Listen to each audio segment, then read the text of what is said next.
Good morning. It's Saturday, 8:35, almost 8:36 a.m. This is Quacker's Crazy Living. Thanks for coming in and joining me. This morning I've got a cake order to do, so I'm going to show you how I make my chocolate buttercream frosting. I got me some extra coffee here. I woke up today with a slight headache. I don't know. It's very dreary outside here in Florida. It's a little bit on the cool side.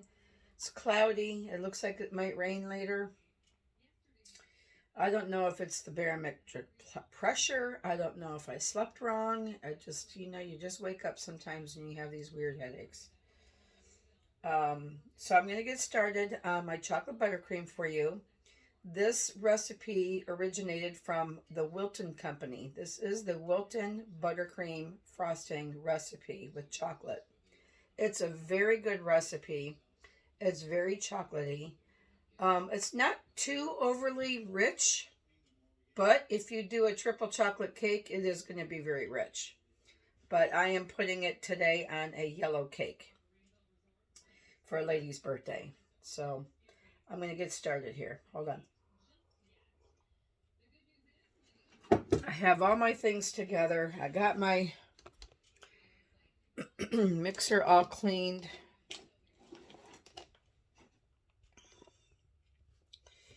Just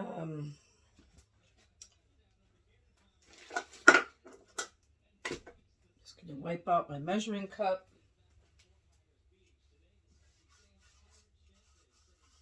Had some powdered sugar in it from yesterday. All right, so we're going to start off with 2 cups of Crisco. This is a double. I am making a double batch on the recipe today. The original recipe is 1 pound of butter. 1 cup of Crisco. 1 pound of powdered sugar. A couple teaspoons of vanilla. A couple teaspoons of butter flavoring. I'm not going to put my almond extract in this. And then there's 3/4 of a cup of cocoa powder. But I am going to double this recipe for this cake. I have a little bit of frosting left over here from the other day when I did my son's cake. So I'm just going to make a double so I have enough to do whatever I need to do. Frosting, decorating. I don't want to not have enough frosting to, put my trims on it and things like that when I go to decorate the cake. All right. Sometimes if the Crisco sticks are on sale, I will buy that because the stick is 1 cup. But they are a little bit more expensive unless you get them on sale. And when I'm doing a lot of baking, I won't buy the sticks. But lately, the stores haven't even had the sticks. So I don't know what's going on with Crisco because can't find the sticks. So I've just been buying the big can of the store brand shortening. I do prefer Crisco for frosting over the store brand. But Crisco right now for the same, this was like $7.50, I think. The same size can of Crisco was $12. $12. I really can't see justifying that much.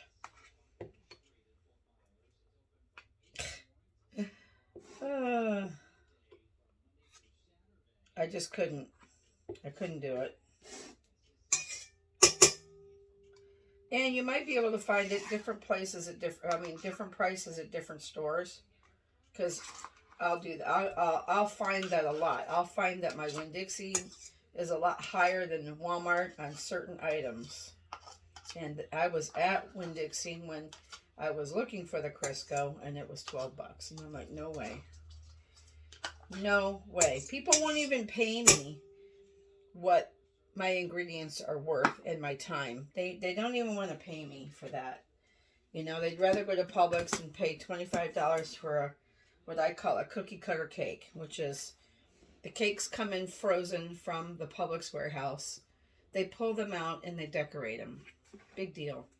I make everything. I make the cake, I make the homemade frosting, I do the decorating myself. I'm not a bakery, I'm a home baker, but I just don't snap them out like a cookie cutters. Yeah, the stores are cheaper, but I think my quality tastes better. The ones who keep coming back to me know that. And the ones who don't know me, they don't. They just say, no, thank you, that's too expensive. Okay, fine. You go to a fancy bakery, you're going to pay, you know? All right, so my first step is to cream this shortening.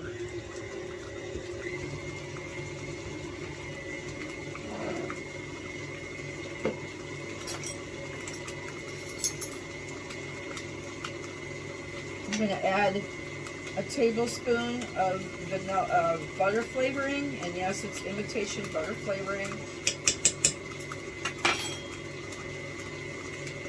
There's just a tiny bit left in that bottle. I'll just get rid of that. This is my homemade vanilla using the rum, and when I was getting ready to use this for the first time, I was kind of concerned that it would taste like rum because it smells like rum, but it tastes like vanilla because I did taste it with my finger, and I was like, nope, that's straight up vanilla. So I'm going to put a tablespoon of my dark vanilla. Now, I can't even say the word. Normally, if I'm making a pure white frosting, I use clear vanilla. I don't use, I won't use this vanilla, homemade vanilla. I'll use a clear vanilla, which is also imitation vanilla. But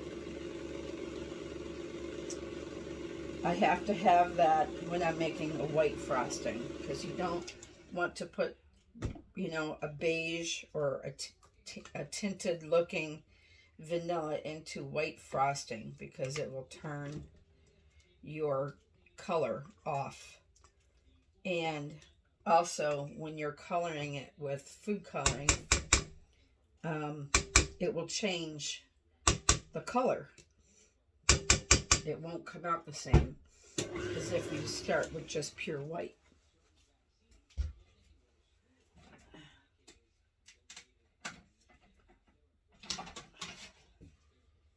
Just going to get me a paper plate to put my spatula on. Okay. All right. Next, I'm going to add my cocoa powder. If you live near a Dollar General, Dollar General carries your cocoa powder in these pouches, which I really like. The cans can be a little messy. I like the simplicity of this package. And it's really kind of cheap over there when you buy it like that. You're not... Oh, that's a brand new one. Okay, this one's open. And it's less expensive, it seems like. Oh, that's 3/4 of a cup right there. All right, hold on. I need 3/4 of a cup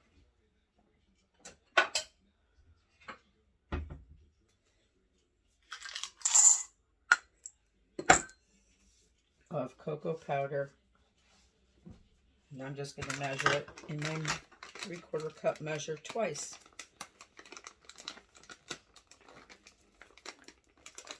The other day I made the same frosting in my big mixer, but because I use my big mixer when I'm making 3 and 4 times the amount, I only made a double, and it kind of got lost in the bottom of my mixing bowl, so it didn't really mix up as well as I would have wanted it to. Now, I don't measure my cocoa powder out perfectly. If it's a little over or just a smidge under, I'm not going to fret over it because cocoa powder can be so messy. It seems like every time I use it, I make I make a huge mess. Did you see that? Just went flying out of the package, across the table. Some landed in my coffee. Well, that'll be okay. That'll be like I put mint mocha cream in my coffee. Well, now it's really going to be mint mocha. Ugh, cocoa powder. It's my enemy. I swear. Oh, Lord. Let me clean this up because it's going to drive me crazy. This one I can put away because I don't need it.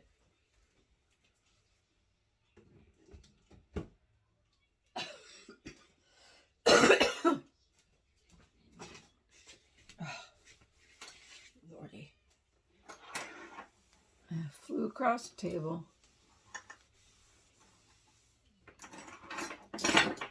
Oh, what a hug. Oh, Lord. I hope this isn't going to be a rough day for me.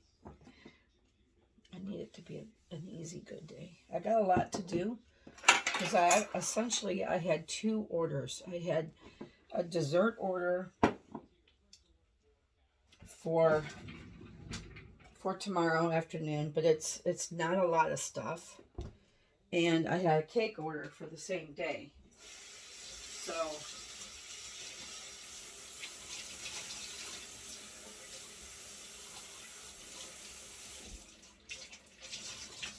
the cake order needs to be done first because they're picking it up first, and then I deliver the desserts later in the day tomorrow. So I figured I better get the frosting ready for the cake and get the cake done first. That was only just a little tiny bit of chocolate that went into that coffee cup. Didn't taste bad. All right, so now I'm going to blend these 2 together.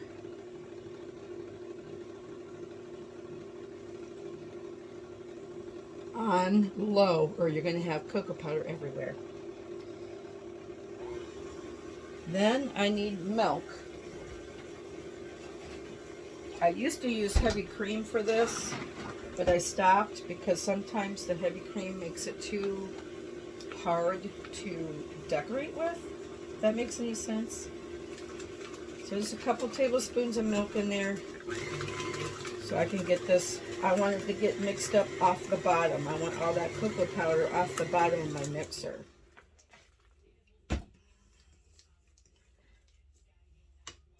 Not too much milk because you're going to add your powdered sugar. But I have been finding lately that if I put a little bit of milk in at the beginning, because the Wilton recipe actually says to mix your cocoa powder and your powdered sugar until it looks dry and then add your milk. But you know what? That's really hard on my mixer and it doesn't mix well. All right, so that goes. I'm going to continue to mix that. 2 pounds of powdered sugar is going to go in next. So I just start pouring in my powdered sugar on low. Do about half maybe. Now usually a double batch will fit in this mixer. I hope I didn't overdo it. I really hope I didn't overdo it.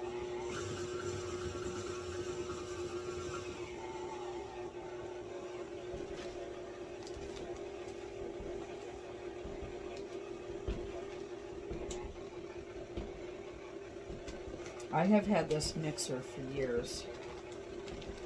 Sometimes my motor sounds like it's going to die on me. I hope it doesn't.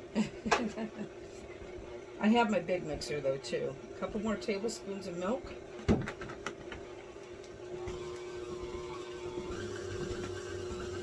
Frosting, sometimes frosting takes a little bit of finesse. I have been making frosting for over 20 years. I have made all types of frosting. I generally don't like to use real butter in my frostings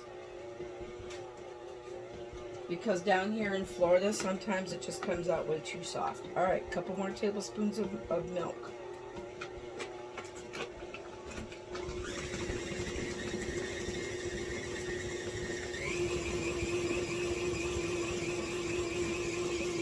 Sorry, you're being jiggled around again. I'm sorry. Take your seasick medicine. Okay, I'm going to give this a stir. Going to make sure that all the chocolate, really chocolate is kind of like, you know, mixed up good. That the powdered sugar down here is mixed up. Because it loves to stick to the bottom of the bowl. No matter what you do. It loves to stick to the bottom of the bowl. So you always got to go ahead and scrape that off the bottom as much as you can. It gets kind of messy for me.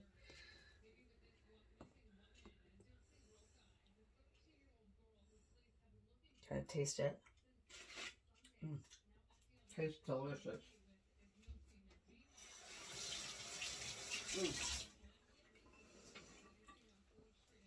I'm going to give it just another mix, and I'm going to, it's still kind of like on the sides, not wanting to be mixed up. I'm just going to do a smidge more milk. Not much. That should do it.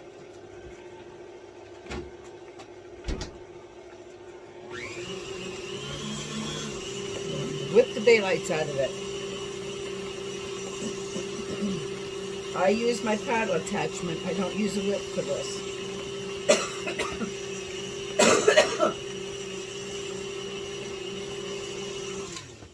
Alright, I got a clump over here. I can get down in there.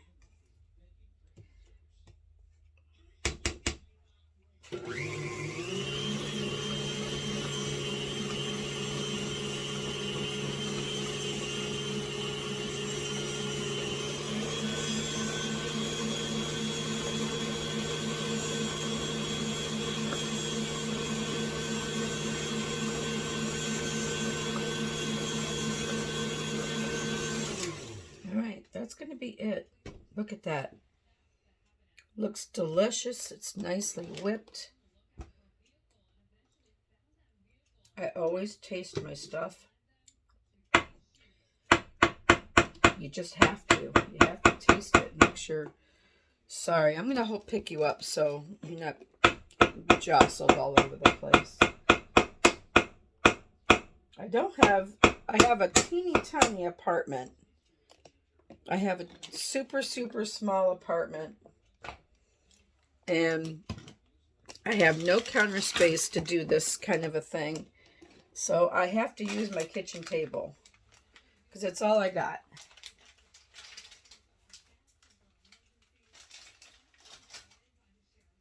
And it's doable. It's just when I'm banging and stuff, the table wiggles, and then you get jostled all over the place.